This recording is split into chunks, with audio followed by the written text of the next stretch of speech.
Cuando estás en tu peor desgracia, tus mejores amigos, en vez de ayudarte, te aplastan, hermano. Perdóname. Es que eso pasa.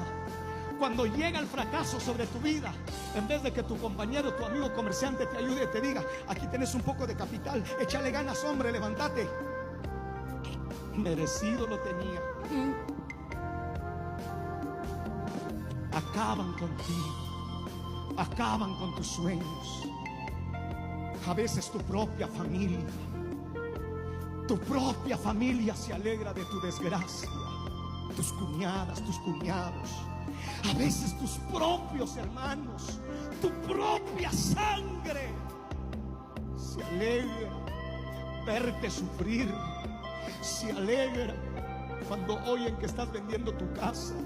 Se alegran cuando oyen que te quedaste sin gas en la casa. Mujer, se alegran cuando se escuchan que no has pagado la colegiatura de tus hijos de 2-3 meses. Se alegran cuando escuchan que llevas algunos recibos de luz atrasados. La gente, tu amigo, tu familia se puede alegrar por ti, y en vez de extender su mano, lo que hacen es seguir acabando con tu vida. Pero no estés triste por lo que el hombre haga contigo. Alégrate esta tarde por lo que Dios puede hacer con tu vida. Alégrate esta tarde por lo que Dios puede, escuchas, hacer contigo. Aunque el hombre te destruya, te humille, pero hay alguien que todavía te ama y tiene misericordia.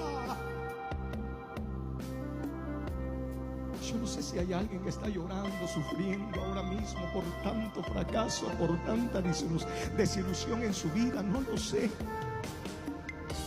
pero yo he venido a decirte esta tarde que Dios transforma tus peores temporadas, tus peores días, en grandes oportunidades, en grandes victorias para ver la gloria de Dios.